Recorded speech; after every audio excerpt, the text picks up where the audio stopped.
નમસ્તે દોસ્તો, આજે હું વાત કરવા જઈ રહ્યો છું સુરતની છોકરી સાથે થયો પ્રેમ બનેલી ઘટના।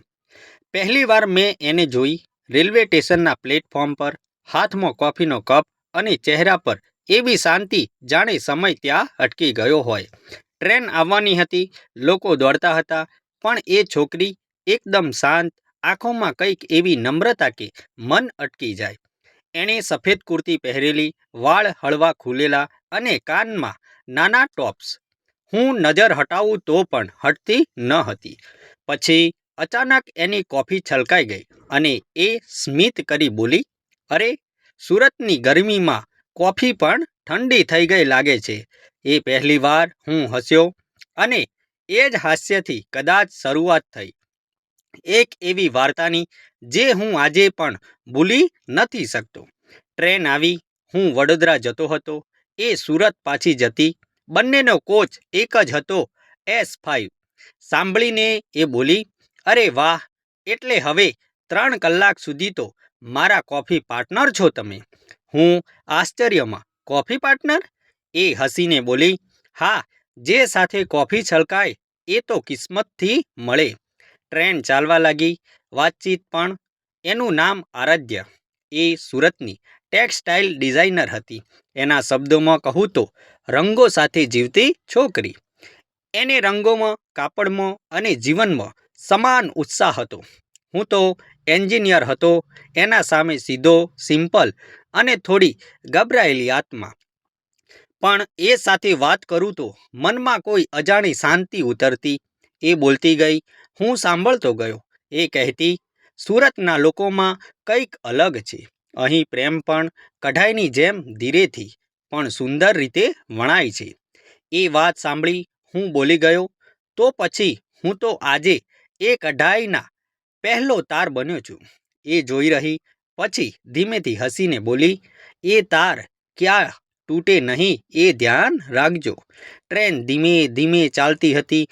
ખિડકી પાસે બેઠેલી આરાધ્યાના વાળ પવનમાં ઉડતા, એના ચહેરા પર એ પ્રકાશનો ઝળહળાટ। મને લાગ્યું, પ્રેમનો પલ કદાચ આવો જ હોય। એણે પૂછ્યું, તમે વડોદરા જાઓ છો? ત્યાં શું કરો છો? મેં કહ્યું, કામ, ઓફિસ, કોર્ટ્સ અને ફાઇલ્સ। એ હસીને બોલી, તમે તો આખા કોમ્પ્યુટર જેવા લાગો છો। હું હસ્યો, અને તમે તો આખી પિકાસો પેઇન્ટિંગ। એની આંખોમાં એક ચમક આવી, એવી ચમક કે જે શબ્દો કરતાં વધુ બોલી ગઈ। ટ્રેન સુરત પાસે આવી, એ ઊભી થઈ, બેગ ખભા પર લટકાવી। હું બોલ્યો, મળીશું ક્યારે ફરી? એ હળવે બોલી, સુરત આવો ક્યારેક, અમારી દુકાનમાં કઢાઈના કપડાં તો જોઈ જજો, કદાચ એમાં તમારું નામ પણ વણેલું હશે। ટ્રેન થંભી, એ ઉતરી ગઈ, પણ એ હાસ્ય, એ અવાજ, એ કોફીની સુગંધ બધું મારી સાથે રહી ગયું। દિવસો ગયા, પણ એ છોકરીનો ચહેરો ભૂલાતો ન હતો। એક દિવસ કામ પૂરું કરીને મેં અચાનક નક્કી કર્યું, ચાલ સુરત જઈએ। ટેક્સટાઇલ માર્કેટમાં પહોંચ્યો। સુરતનો રંગ, અવાજ, ચમક બધું જીવંત લાગતું। અને પછી એક દુકાન સામે એ જ અવાજ સાંભળ્યો, કોફી પાર્ટનર? હા, એ આરાધ્યા જ હતી। એ આશ્ચર્યમાં, અરે તમે? હું હસીને બોલ્યો, સુરતની કઢાઈ જોવાની હતી, પણ દિલની કઢાઈ જોઈ ગઈ। એ હસીને બોલી, તમે તો બોલવામાં પણ ડિઝાઇનર બની ગયા છો। એ દિવસથી મારી દરેક સફર સુરત તરફ વળવા લાગી। ક્યારેક કામના બહાને, ક્યારેક ફક્ત એને જોવા। એ હવે મારી મિત્ર બની ગઈ હતી। પણ એ મિત્રતામાં કંઈક એવું હતું જે બંને જાણતા હતા, પણ કોઈ બોલતું ન હતું। એક સાંજે સુરતના અંબિકા નદી કિનારે બેઠા હતા। આરાધ્યા બોલી, તમે જાણો છો, પ્રેમ પણ કાપડ જેવો હોય છે। હું પૂછ્યું, કેવી રીતે? એ બોલી, જો સાવધાનીથી વણાય તો આખી જિંદગી ટકે, પણ જો ઉતાવળમાં સિલાય તો પહેલી ધોવાણમાં ફાટી જાય। એ બોલી ગઈ, પણ એ શબ્દો મારા મનમાં ચોંટ્યા રહ્યા। મેં ધીમેથી કહ્યું, તો પછી હું ઈચ્છું છું કે મારી જિંદગીનું કપડું તમે જ ડિઝાઇન કરો। એણે મને જોયું, આંખોમાં પાણી અને સ્મિત બંને, અને પછી બોલી, હું એ કઢાઈ તૈયાર કરી દઈશ, પણ એ પહેરવા માટે દિલ સાચો હોવો જોઈએ। તે ક્ષણે સુરતનો સાંજનો રંગ અને એ છોકરીનું સ્મિત બંને એક થઈ ગયા. હું એ દિવસથી પ્રેમમાં પડી ગયો, સાદી રીતે, શાંત રીતે, પણ સાચી રીતે. ક્યારેક પ્રેમ શબ્દોથી નહીં, આંખોની ભાષામાં જન્મે છે, અને એ સુરતની છોકરી એ મારી જિંદગીની સૌથી સુંદર કઢાઈ બની ગઈ, જે હજી સુધી ઉતરી નથી. કારણ કે એ સુરતથી સીધો હૃદય સુધી વણાઈ ગઈ છે. સમય બદલાતો ગયો. ટ્રેનના તે 3 કલાકના પ્રવાસે જે સંબંધ વણાયો હતો તે હવે મારી જિંદગીનો અહેસાસ બની ગયો હતો. હું વડોદરા રહેતો, આરાધ્યા સુરતમાં. બંને વચ્ચે ફક્ત કિલોમીટરનું નહીં પણ સમય અને જવાબદારીનું અંતર હતું. ફોન, ચેટ, વિડીયો કોલ, દરેક માધ્યમ અમારા સંબંધનો નવો તાર બની ગયો હતો. પણ ક્યારેક પ્રેમ જેટલો સાચો હોય એટલા જ પરીક્ષા કઠણ હોય છે. એક દિવસ આરાધ્યાનો ફોન આવ્યો. અવાજમાં થોડી ઉદાસી હતી. નિલેશ, પપ્પાને ડાયાબિટીસ બહુ વધી ગઈ છે. હવે ડૉક્ટર કહે છે ફૂટ સર્જરી કરાવવાની પડશે.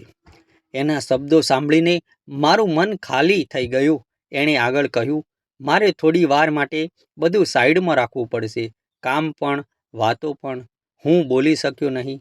ફક્ત એટલું જ કહ્યું, હું છું ને, કોઈ ચિંતા નહીં. પણ એ પછી દિવસો સુધી એનો અવાજ ન આવ્યો.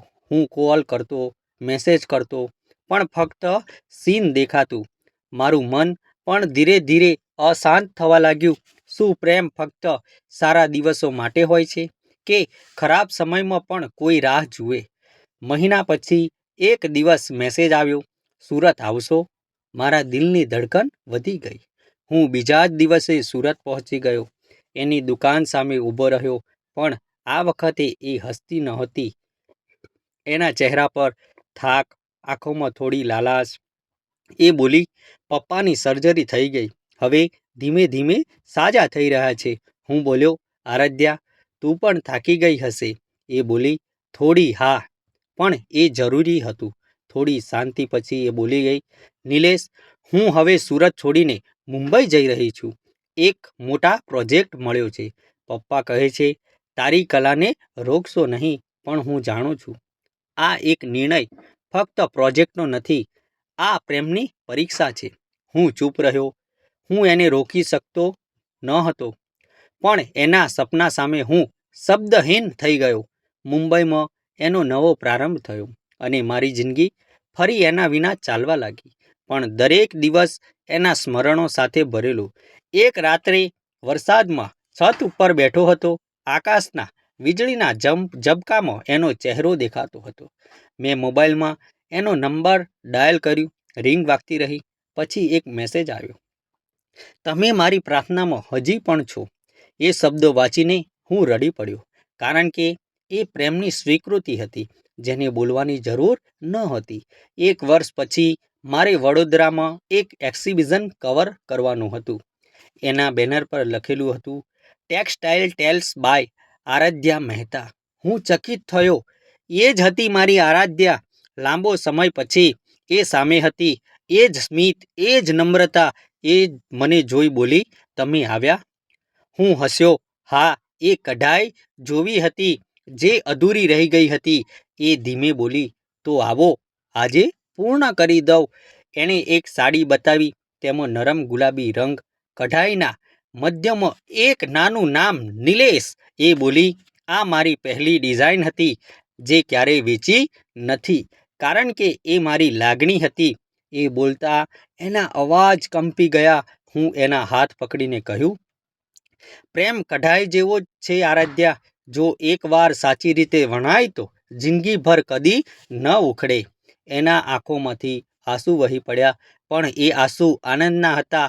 તે દિવસ પછી અમે બંને નક્કી કર્યું, જિંદગી હવે 2 શહેરોની નહીં, એક દિલની બને. હવે સુરત અને વડોદરા વચ્ચે ફક્ત એક રસ્તો નથી, પણ એક પ્રેમનો તાંતણો છે, જે વર્ષો પછી પણ પ્રેમમાં તૂટ્યો નથી. આ છે પ્રેમની સાચી વાત. પ્રેમમાં અંતર આવવું સામાન્ય છે, પણ જો વિશ્વાસ જીવંત રહે તો દરેક અંતર એક નવો મિલન લાવે છે. અને આજે જ્યારે હું એના સાથે કોફી પીવું છું, હું હસીને કહું છું, અરે, સુરતની ગરમીમાં કોફી ફરી ઠંડી થઈ ગઈ લાગે છે. એ હસીને કહે, પણ હવે એ ઠંડી કોફી જ મારી ફેવરેટ છે. ક્યારેક એક નાની મુલાકાત આખી જિંદગીનો અર્થ બની જાય છે. અને પ્રેમ જો સાચો હોય તો શહેરો વચ્ચે પણ એના રંગ કદી ફીકા પડતા નથી. મિત્રો, આ વાર્તા જે છે એ કાલ્પનિક છે અને આમાં આવતા પાત્રો પણ કાલ્પનિક છે, આમાં આવતા સ્થળો પણ કાલ્પનિક છે. આવા જ નવા વિડીયો જોવા માટે અમારી ચેનલ સાથે બન્યા રહેજો. વિડીયોને શેર કરી દેજો અને ચેનલને સબસ્ક્રાઈબ કરજો. તો મિત્રો, નવા વિડીયો સાથે પાછા મળીશું. ત્યાં સુધી આવજો. જય માતાજી. પાછા મળીશું.